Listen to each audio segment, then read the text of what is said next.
Hi ಮತ್ತೊಂದು mini vlog get ready with me. ಇವತ್ತು ದೇವಸ್ಥಾನಕ್ಕೆ ಹೋಗ್ತಾ ಇದ್ದೀನಿ.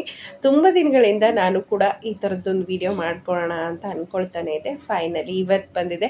ಮೇಕಪ್ ಬಗ್ಗೆ ನಂಗೆ ಅಷ್ಟೊಂದು ನಾಲೆಜ್ ಇಲ್ಲ, ಬಟ್ ಓಕೆ, ಎಲ್ಲೇ ಹೋದರೂ ಕೂಡ ಇದೇ ಥರ ರೆಡಿಯಾಗಿರ್ತೀನಿ. ಹಾಗಾಗಿ ಇನ್ನು ಸೀರೆ ಅಂದರೆ ಯಾರಿಗೆ ತಾನೇ ಇಷ್ಟ ಆಗಲ್ಲ ಹೇಳಿ. ಚೆನ್ನಾಗಿ ಉಟ್ಕೊಂಡ್ಬಿಟ್ರೆ ಆ ಲಕ್ಷಣನೇ ಬೇರೆ ಅಂತ ಹೇಳ್ಬೋದು.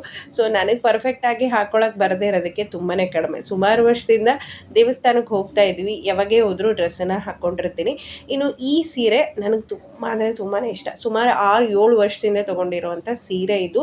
ತುಂಬ ಕಂಫರ್ಟೇಬಲ್ ಆಗಿರುವಂಥದ್ದು. ಉಟ್ಕೊಳಕ್ಕೆ ಬರದೇ ಇರೋರು ಕೂಡ ತುಂಬ ಚೆನ್ನಾಗಿ ಇದನ್ನು ಉಟ್ಕೋಬೋದು. ಹಾಗಾಗಿ ನಾನಿವತ್ತು ಇದನ್ನೇ ಆಯ್ಕೆ ಮಾಡಿಕೊಂಡಿದ್ದೆ. ಫೈನಲ್ ಆಗಿ ನನ್ನ ಲುಕ್ ಈ ಥರ ಇದೆ. ಸೊ ನಾವು ಡ್ರೆಸ್ಸಲ್ಲಿರಲಿ, ಸೀರೆಯಲ್ಲಿರಲಿ, ವಿಭೂತಿ ಹಚ್ಕೊಂಡಾಗ ಇನ್ನೂ ಮುಖದ ಮೇಲೆ ಇರುವಂಥ ಕಡೆ ಜಾಸ್ತಿ ಆಗುತ್ತೆ. ನಾವು ಹೋಗಿದ್ದೆ ಇವತ್ತು ಸ್ವಲ್ಪ ಲೇಟಾಗಿ ಹೋಗ್ಬಿಟ್ಟಿದ್ವಿ. ಸೊ ಜನರು ತುಂಬಾ ಕಡಿಮೆ ಆಗಿತ್ತು. ದರ್ಶನ ಎಲ್ಲ ತುಂಬ ಚೆನ್ನಾಗಿಯೇ ಆಯಿತು. ಸೊ ಇಲ್ಲಿಗೆ ಹೋದಾಗ ಎಷ್ಟೊಂದು ಮನಸ್ಸಿಗೆ ಖುಷಿ ಅಂತ ಅನಿಸುತ್ತೆ. ದರ್ಶನ ಮುಗಿಸ್ಕೊಂಡು ಪ್ರಸಾದ ಮುಗಿಸ್ಕೊಂಡು ಹೊರಟು ಬಂದ್ವಿ. Please subscribe. Thanks for watching.